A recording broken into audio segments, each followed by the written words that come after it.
Social Security benefits have been denied? Call the disability lawyers at 1-800-ELK-OHIO. Elk and Elk, a proud partner of your Cleveland Browns. And with that, we head out on the hotline for a visit with the voice of the Cleveland Browns, the great Jim Donovan. And we always want to know what Jim is up to right now.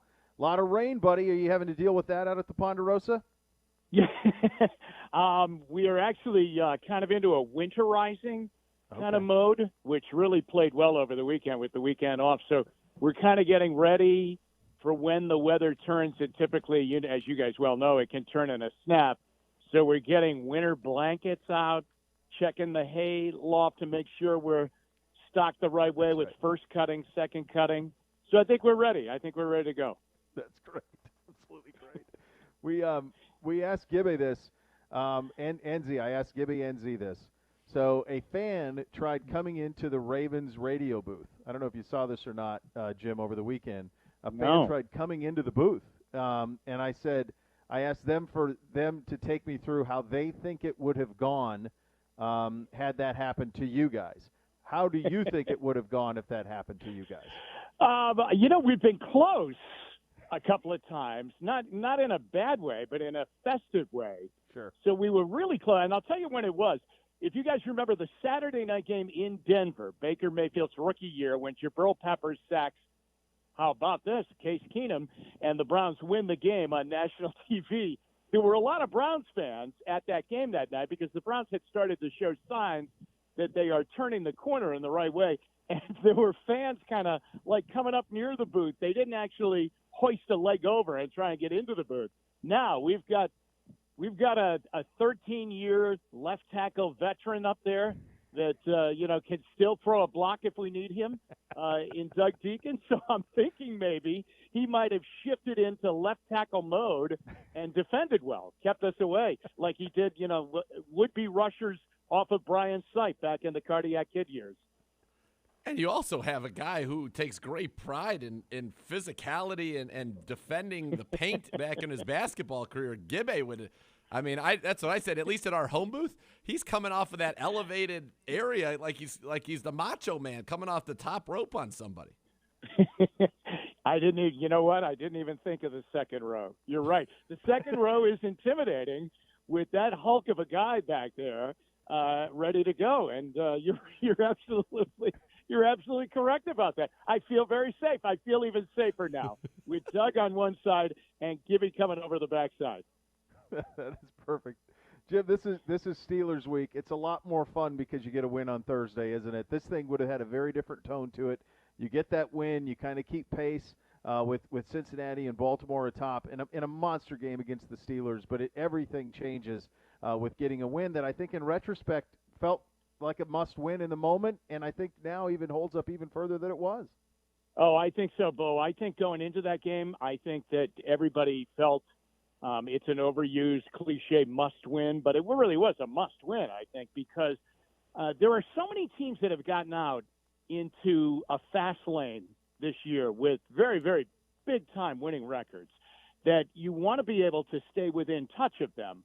So that's point number one. Point number two is, man, there is nothing like winning a game on Thursday night and then having the rest of the weekend to kind of exult in that and then watch everybody else play on Sunday and then get ready for a really big game on this Sunday against the Steelers.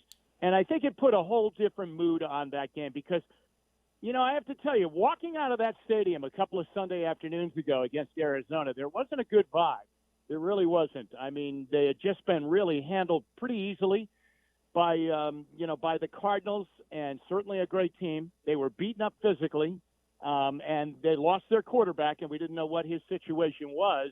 And suddenly some doubt seeps in to the whole program as to what's going to happen. And then you're dealing with a short week and who's going to play. We don't know if he's going to play or if he's going to play. I just give them a lot of credit. Dearness Johnson had an amazing night. Case Keenum had a very, very professional, good night. But I give that coaching staff a lot of credit, top to bottom, to be able to get that team ready physically and mentally in the right place. And they were mentally in the right place the entire night against Denver, and to get that one. And now you push forward. Now there's a whole different light on this game coming up Sunday because you really are right back in the thick of things in the division. You are right back there, and you mentioned on that Thursday night, Jed Wills. I thought his performance was massive because it had the ripple effect of kicking Blake Hance over to the right side, and it seemed like our line played the best that it had really in quite some time, Jim.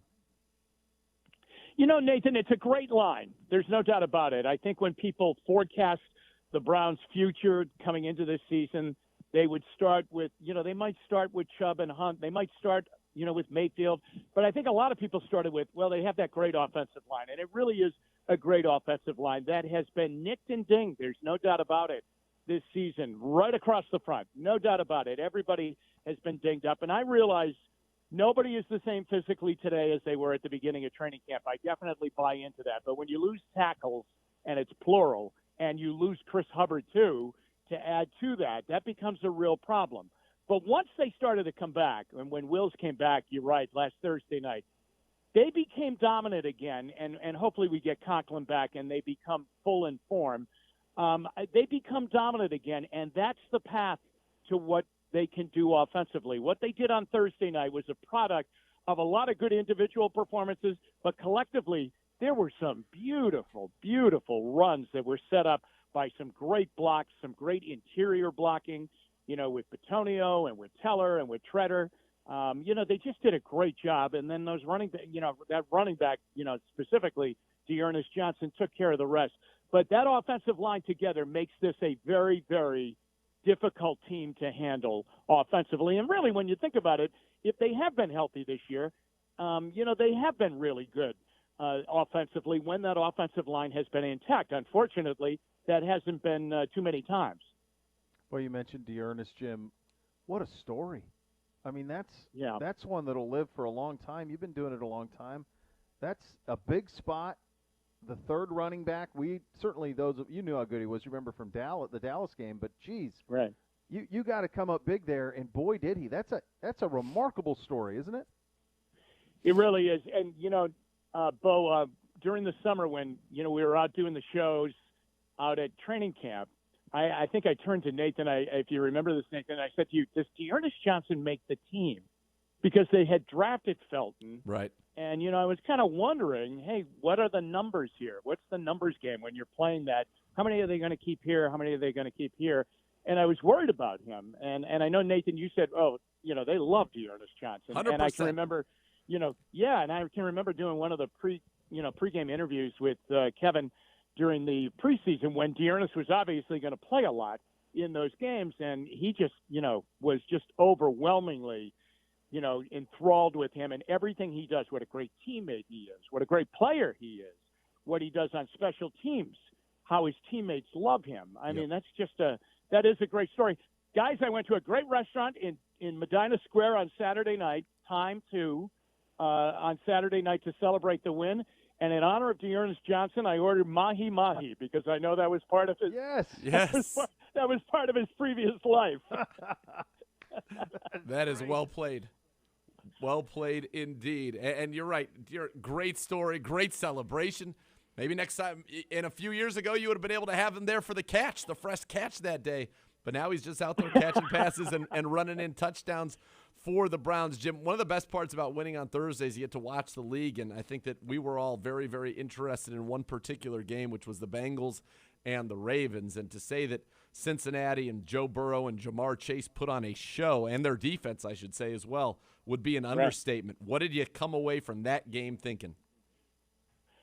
Wow. I mean, there was a real wow factor, coming out of the game and watching the game because it was such a legitimate win.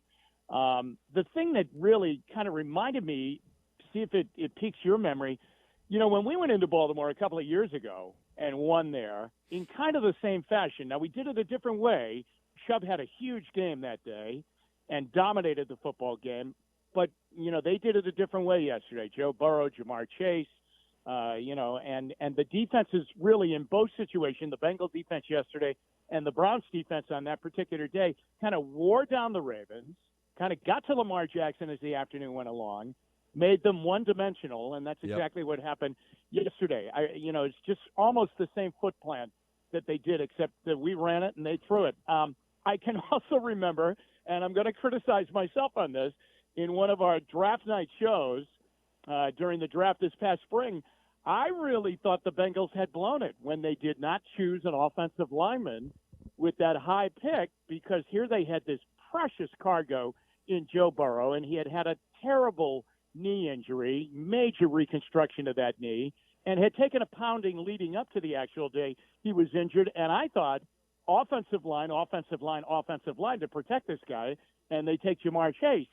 And I just thought it was a mistake. But, man, I'm eating humble pie on that one, because that kid is amazing right now. And the combination, and obviously the chemistry from back in college has entered into the NFL with the two of them playing so well together. But they are very, very, very tough to stop right now. And that's an amazing turnaround, considering where that organization was before they drafted Burrows, and now where they are today, right at the top of the division. Yeah, it really is. And so now I think you look at this, Jim, and you say, if the playoffs started right now, 3 teams from the AFC North would be in, and the first one out, I believe, would be Pittsburgh. Everybody's 500 or better, and we've got a lot of football left to be played. Can you recall a time where these – because really the Cincinnati jump is what's changed this a little bit. I think Nathan and I thought they'd be frisky, but now they're a contender. I think that's very legit. Clear that they're a legit contender. So now you're talking about 4 teams in this division that are all kind of in the mix.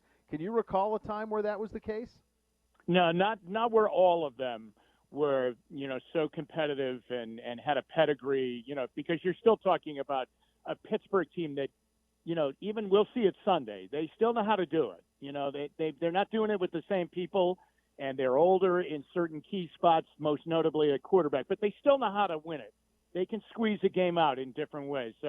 But I have never seen it top to bottom. I mean, unfortunately, through many, many years, we've been the odd man out, and it's been, a division that's been decided maybe with 3 teams, and the Bengals, when they had Andy Dalton playing well, and the Ravens and the Steelers kind of knocking heads with each other. But not like this, not top to bottom like this, because I still consider the Steelers a very worthy opponent Sunday and any Sunday that you play them. And you're right, Beau. I mean, Cincinnati has changed the whole look and feel of the division, and you don't want to look too far down the road, and you don't have to in the Browns case. But, if you win this game Sunday against the Steelers, that game in Cincinnati the following week is just going to be huge. It's going to be huge. It's going to be massive, and we've got 10 left on our schedule. We have 5 against teams that are currently in the playoffs, 6 division games. 4 of those 5 are the division games, Baltimore and Cincinnati. And, as this week goes on, we still have a lot of guys that we're not sure about. Who are you paying? I will take Baker out of it, because that's obviously the answer.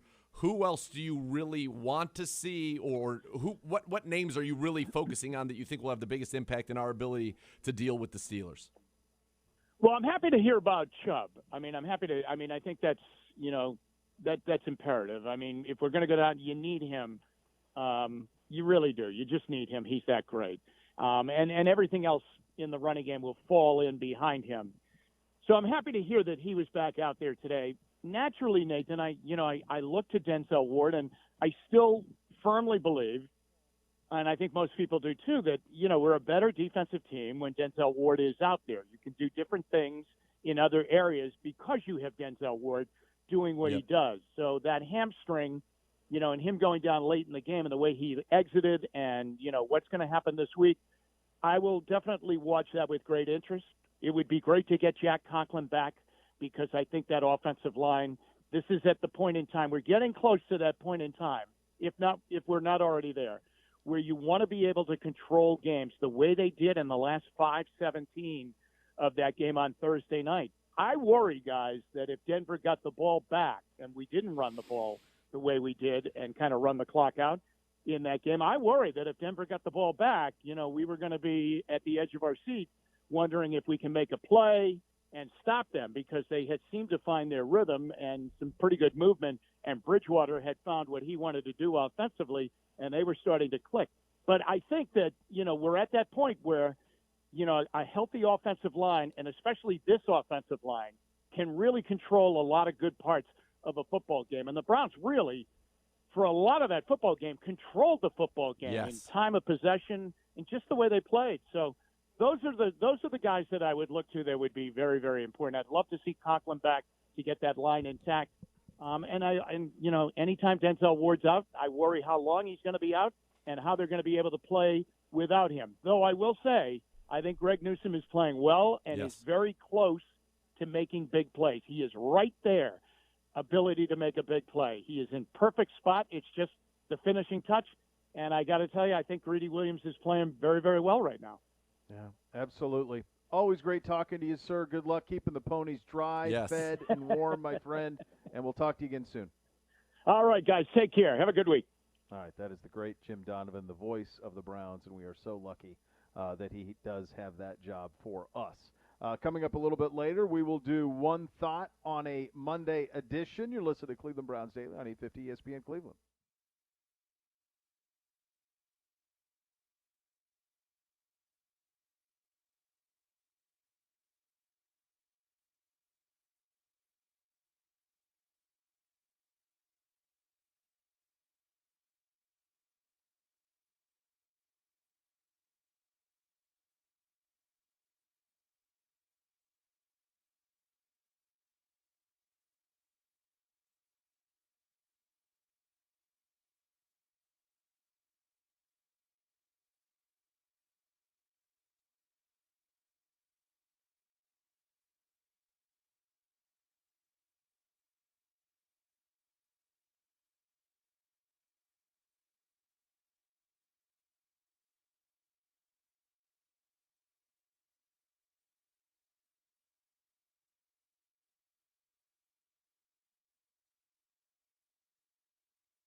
When it comes to matches, the Northeast Factory Direct really outdid themselves. They searched the entire country to find the best factory, the best warranties, and now they have that latest technology in mattresses, and it's at a fraction of the cost to you. During Northeast Factory Direct Garage Sale, you win a queen pillow top mattress starting at just $3.99, double-sided pillow tops for $6.99. And when you buy that queen prestige mattress for $6.99 or king prestige mattress for $7.99, you get a bundle of free stuff, set of sheets, 2 pillows, and a mattress protector. You have to pay for those at other places. Not here, not when you do this. They even got those Comfort Cool mattresses, premium hybrid mattress that'll have all-natural cold face cover, and layers of airflow comfort foam to keep you comfortable while you're sleeping. I really encourage you to check them out. You can lay on them, get a feel for them. Check them out, West 140th Street in Cleveland, Lakeland Boulevard in Euclid, or Freeway Drive in Macedonia, or shop them online anytime at northeastfactorydirect.com. This division, this competent. It's the Bengals that changed it, right? Because they were going to be the frisky team that was going to finish. Although I think you and I both had them ahead of Pittsburgh. Yes, both significantly. I had them in my top. Yeah. I think we may have both had them right in the top 20, which at the time was seeming and even higher than that even. Yeah, I remember that we had them. I was just looking through like what I got right, what I got wrong from preseason so far, and I know that I had Pittsburgh at the bottom in the division, and I had Cincinnati third, with us and the Bengals atop the division, and that can still play out that way. Pittsburgh has proven to be, at 3-3. The way it started, I thought it was going to fall off a cliff. It hasn't done that. They're more than competent defensively. And Najee Harris is a real deal at running back, and I know we'll turn the page to them tomorrow. But in terms of just the overall strength of this division, I do think you can make a pretty strong case that it's the best overall division in football, even with our injuries. Yeah, especially given the, just kind of the injuries and what we've seen from the 49ers, which we'll talk about, and then the injury to Russ right now with Seattle puts them back. And so you've got an NFC West whose top two teams are probably favored on neutral field against the AFC North's top two teams, but the division as a whole is better. I mean, like if you're drafting from the teams from those divisions right now, you'd probably go Arizona, Rams 1, and then you'd probably run the entire AFC North, and then the last two picks would probably be Niners and then Seattle without Russ. Yeah, absolutely. It is interesting, when you watch Baltimore play from their side of things, they do have this in them to get beasted, as Logan Roy would say, from time to time. And that's what happened to them yesterday. You're right. Burrow threw an interception in the end zone, or this thing could have been even worse. I mean, they were really going up and down the field. He had over 400 yards passing. They were able to throw it at will. But I think what is a real game changer for Cincinnati is their defense. And one thing, they're getting a lot out of Larry Ogunjobi. That was a big signing for them, and they like him a lot. And he's providing a lot of production for him. Logan Wilson, the linebacker out of Wyoming, is a nice player in year two. They have some cast-offs. Well, they got Von Bell, who's playing great for them, who's been kicked around the league and was trying to find a home. Where's he going to play after starting out his career strong in New Orleans? He's playing well for them. So they did a nice job in the offseason of filling some of their holes, especially on the defensive side of the ball. Yeah, absolutely. And they're playing very, very good football. Logan Wilson, I mean, I'm pretty sure he's second in the NFL in picks behind only Trevon Diggs, which is – I believe you have that right. I mean, he's been playing at an incredibly high rate. Which is a stunning thing to say out loud. I mean, who would think that would be the truth, but I believe that it is. You got Trey Hendrickson, who was their big free agent signing in the offseason. I think he checks in at 5th in the NFL in sacks right now with 6.5, actually tied for 4th in the NFL in sacks. Yeah, Logan Wilson has 4 picks. It's Diggs with 7, Wilson as a linebacker with 4, and then you got Micah Hyde, Bradbury, and Kevin Byard with 3 apiece. They are playing very, very good football. Larry Ogunjobi, I think, had a sack yesterday, if I'm not mistaken, which was nice to see. Mr. Ogunjobi. And they've loved him. Why Larry's would you a good not? dude. I mean, he's one of our favorites. I mean, that was one. And what was the name of the DN who we liked who went to the Jets and then blew out his leg? Why am I blanking on that? Carl Lawson. Lawson, correct. So they let Lawson walk and did Hendrickson instead. Who knows what Lawson would have been in New York had he been healthy. He's not, so they come out pretty good. They got Sam Hubbard and Hendrickson on the two ends, though. They've come a long way defensively. You knew offensively they'd be a challenge, but defensively they are too. They most certainly are, and it's, as you mentioned, kind of remade. The guys that you would always associate with those defenses are now around the league, the ones that are still in the league, and they're playing great. I mean, they have not allowed, as we talked about, they haven't allowed anybody to 25 in a year that offense has been, up around the National Football League. That's an incredible thing. And you had a Ravens team that had just really put it on, the Chargers. Here's their schedule. They beat Minnesota 27-24. the inexplicable one for the Bengals, they go on the road and lose to Chicago 2017 in the Crazy Dalton game. revenge game, right? And then that's Dalton, and then he gets knocked out, and Fields finishes it off. Yep. And they somehow lose that game. 24-10 over Pittsburgh, then 24-21, barely beating Jacksonville. Then, a more impressive, they barely lose at home to Green Bay. Yep. Whoop Detroit. Whoop Baltimore. It's a I think very beating interesting Jacksonville- schedule. The Thursday night win over Jacksonville is when it could have gone either way. Yep. Because there was a lot of there's people there aren't crazy about Zach Taylor anyway. No. So I think it could have really snowballed had they lost to Jacksonville. They found a way to win, and then it starts to build, and then momentum builds. And Burrow's gotten better and better every week, and that you can't downplay that. He was bad in preseason. He said he was bad. Had many press conferences saying he was bad, and he's gotten better and better. Chase couldn't catch a ball preseason. Now he catches everything. So they've just gotten better and better offensively each week. Let me tell you something. They're going to be 6-2 when we play them. They play the Jets next. Oh, jeez. Then us. Then they get their bye. But listen to their schedule at the end of the season. Not easy. At Las Vegas, home Pittsburgh, home Chargers, home Niners, at Denver, home Baltimore, home Kansas City, at Browns. I mean, they're going to be, we would hope, 6-3 going into their bye, right? Because we beat them. I'll tell you what. If we can get through Pittsburgh, and I'm certainly not in any way, we're in no business to look past anybody, but if you talk about a 6-2, 5-3 matchup for the Battle of Ohio, that's got juice. That's got big-time juice. Yes, That's and fun. we've got to get there, but you're right. We got to handle our their, business. Their back half of the schedule is not easy. No, it is not. All right, we will go one thing through every game on Sunday coming up next. You listen to Cleveland Browns Daily on 850 ESPN Cleveland.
Gambling without setting limits on how much you're going to wager or how long you'll play is like a football team going into a game without a game plan. It's probably going to end up in a loss, so always set limits before you bet.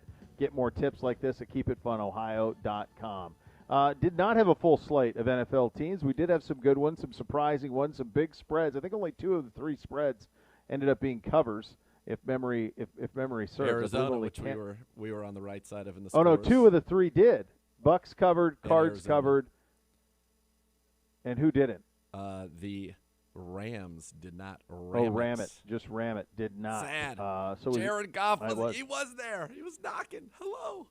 Let me in. He did knock at the door. He did knock at the door, and then he threw a pick. Right. Well, no, they didn't cover anyway. But they covered. The Lions did.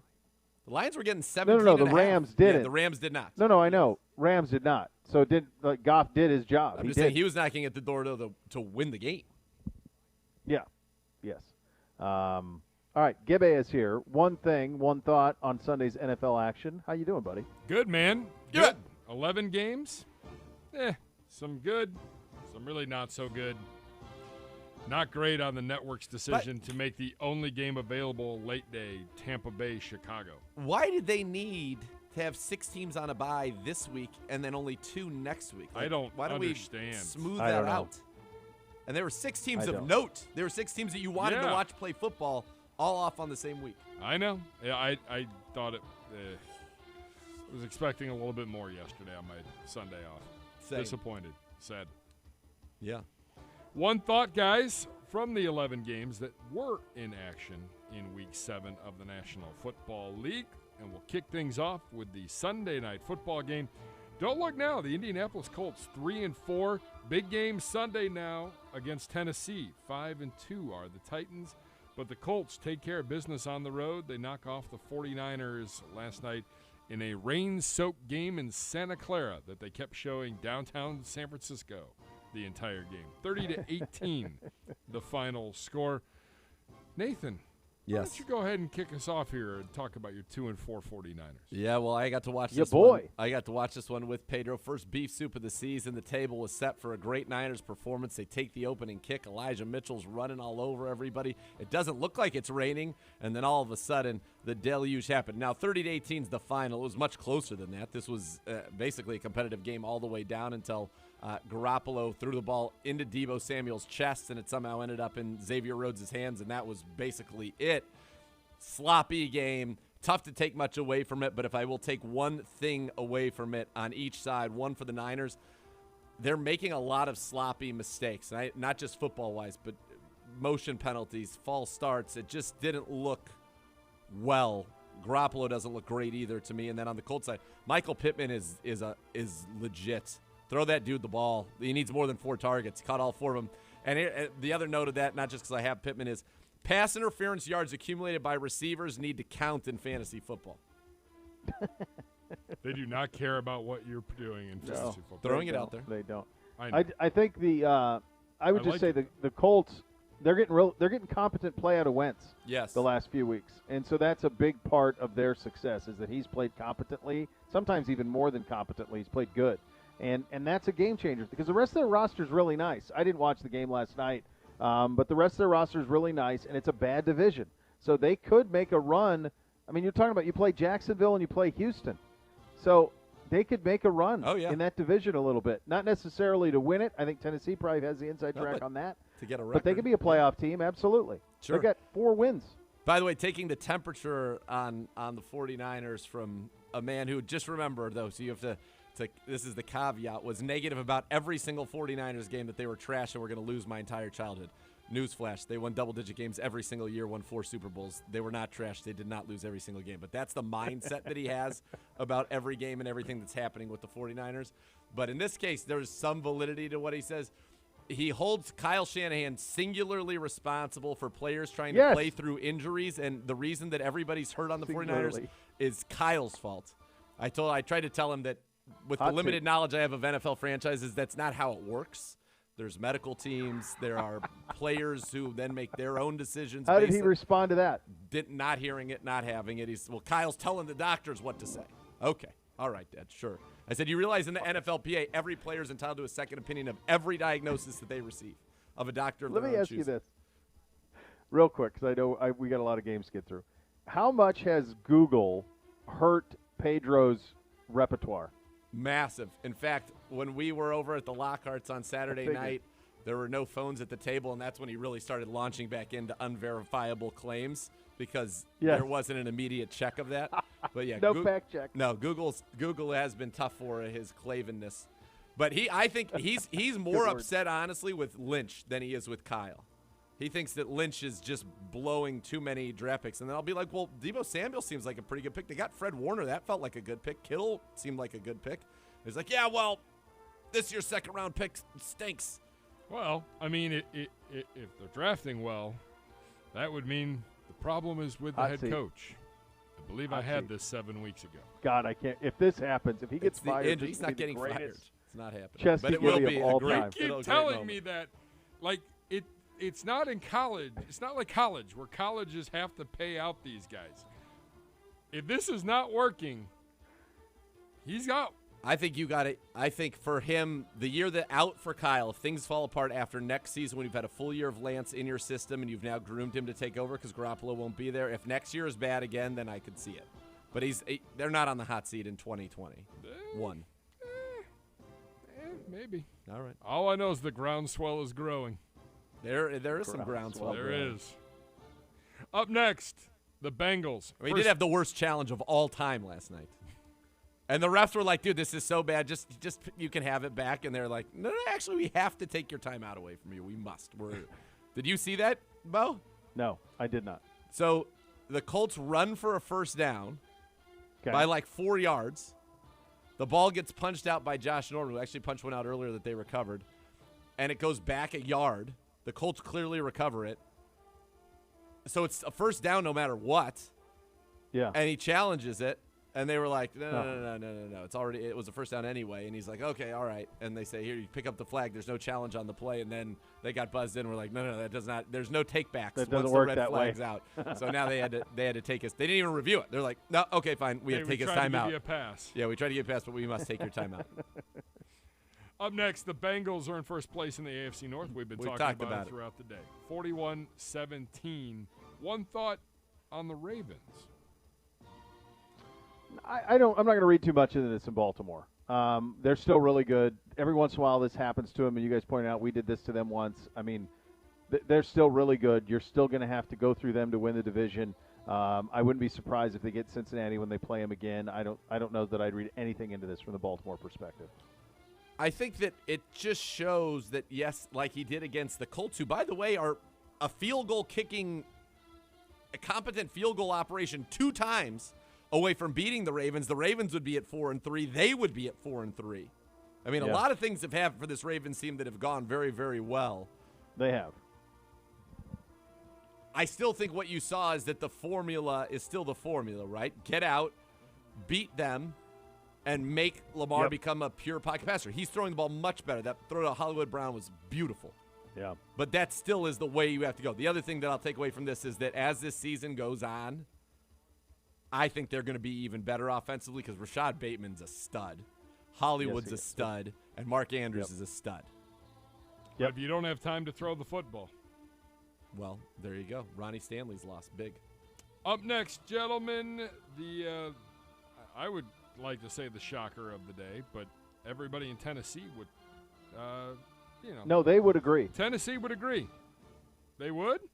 Tennessee wins 27-3. The Chiefs now 3-4 and 1-2 at home. Titans improved to 5-2 on the NFL season. Bishop, you first. The Chiefs were 6-point favorites? Yeah. In this game? 4.5, I think, by the end. Okay, I had it at 6 last Thursday. So 6-point favorites on Thursday. It ends up going 4.5 by the time it goes off. It's not that Tennessee won. I think anybody would be aware that Tennessee could win the game. It was that Kansas City got absolutely shut out. And Derrick Henry actually threw more touchdown passes than Patrick Mahomes. That's the thing. That was a dime. Go look at his high school stats. Go look at his high school. It's the greatest high school career in the history of high school football. I would say this. They can't run it. Kansas City cannot run it. They can't run it. Mahomes, because of that, and because their defense stinks, he's playing like he has to throw for a touchdown every time he drops back. and he will not take death by 1,000 cuts. He's given up stuff easy, quick, in order to extend plays and look for home runs late, and he's getting in trouble, and this was the worst of it. It reminds me a lot of what I'm seeing from him right now because people are only rushing 4, nobody's blitzing, they're playing coverage.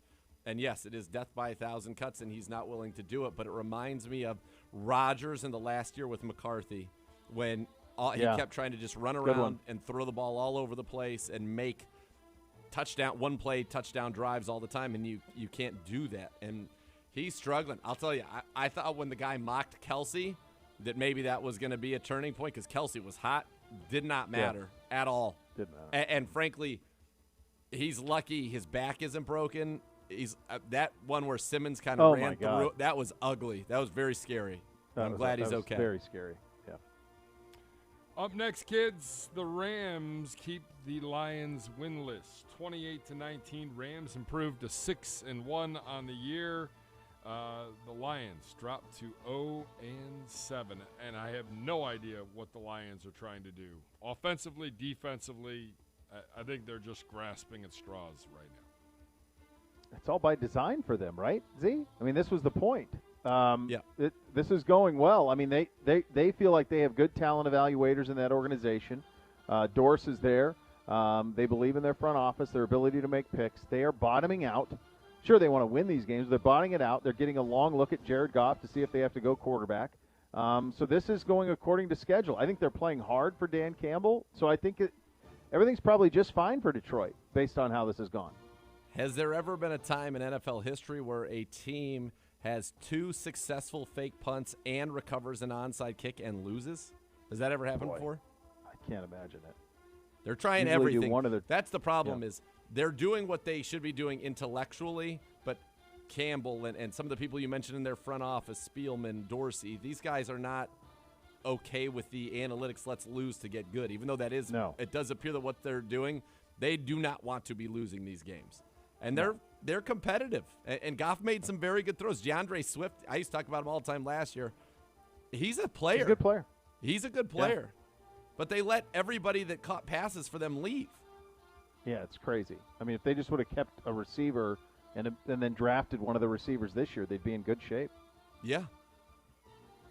All right, let's get through some more of these here since we're running close on time. Raiders improved to 5-2, maybe the surprise team in the National Football League.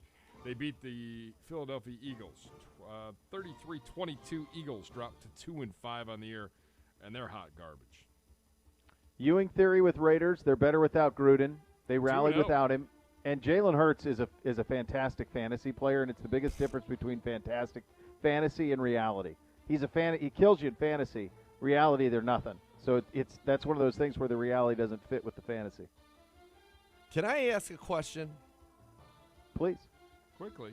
Is Nick Sirianni on the hot seat? I mean, this guy was brought in to run the offense, and their offense stinks. Well, they're in the same – they probably are doing the analytics thing and being fine with being bad and trying to find – they could easily be the Deshaun Watson destination, very easily. It's Howie Roseman, man. Anything. Yes, he will do anything he can to get it right. Yep. All right. 2 games here. Want you to react to 2 bloodbaths. Tampa Bay beats Chicago 38-3. Arizona beats Houston 31-5. By the way, Tyrod Taylor looks like he's going to be back this week for Houston. I feel bad for Justin Fields. Whatever. Yeah. I feel bad for Fields. I mean, the good teams won, the bad teams got smoked, but I feel bad for Fields. They could wreck him there. Anybody who's a contender that has a quarterback that needs a receiver, please free Allen Robinson from this mess. Let him be. Let him live. I mean, he can't even get to 20 yards anymore. I mean, it's a debacle. Fair enough. Next, Packers take care of Washington, 24-10. I thought the Packers, they kind of got out big in the second quarter. I thought they were really going to turn it on, and then they just turned it off. We'll see you next week. We'll see you Thursday night, by the way. The rule, I don't care. Heineke, you got to know the rule. You were going in untouched. If you're going to leap for the end zone, make it. But that rule is horrific. Yeah.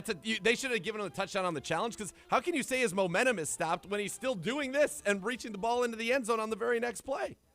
Right. His momentum wasn't stopped because he was able to put the ball over the end zone, over the end line. Rough. Terrible. Packers Packers comfortable. Yeah. They're By safe. the way, He's safe. Thursday night football, Packers at Arizona. Can I interest you in that? I am interested. Yeah, it's a good one. Yeah. I am interested. Real quickly, couple more. Giants 25, Panthers 3, Patriots 54, Jets 13. Giants get a W. The Jets are awful. Beau's favorite quarterback's down for a little bit. Now he's hurt. I have one question, and one question Go. only about those two games. What was Bill Belichick's anger? Does that have anything to do with Robert Saleh, or is that strictly I hate the Jets organization, and every time I can, I'm going to punish them? He brought Hoyer in. Hoyer's throwing go routes when they're up 47-13 late in the fourth. They're throwing. It's just got to be against the Jets. But No, who's like? he always has a grudge. It just felt uncomfortably personal watching that game. 20 seconds, Falcons 30, Dolphins Gutless. 28. Gutless. Pitts. Most receiving good. yards by a tight end in their first 6 games in NFL history.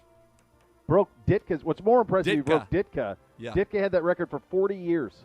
Ditka. No, isn't that crazy? And think of all the tight That's ends the that have been most impressive. drafted early. That's what I mean. That's the crazy part. Still so much more to come. You're listening to Cleveland Browns Daily on 850 ESPN Cleveland.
Well, this was a Monday Night Football game that would have a lot of intrigue when it was made, and less so now. Although the Manning cast is back, so you'll have an opportunity. And Breeze, I think, is going to join them tonight, so I'll probably watch a little bit of that. But this does not pique much interest. New Orleans at Seattle.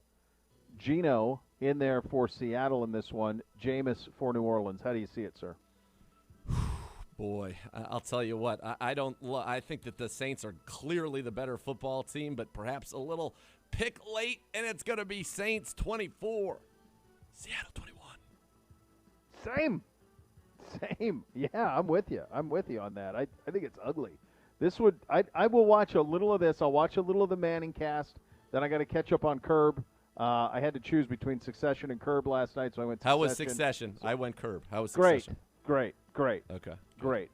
Yeah, great. It almost was honestly like they had like most of the characters all in one room. 30. Great. So you Good got a dialogue. lot of verbal sparring, which was fun. Yeah, sure. Yeah, which was very, very good. All right, so there you go. There is your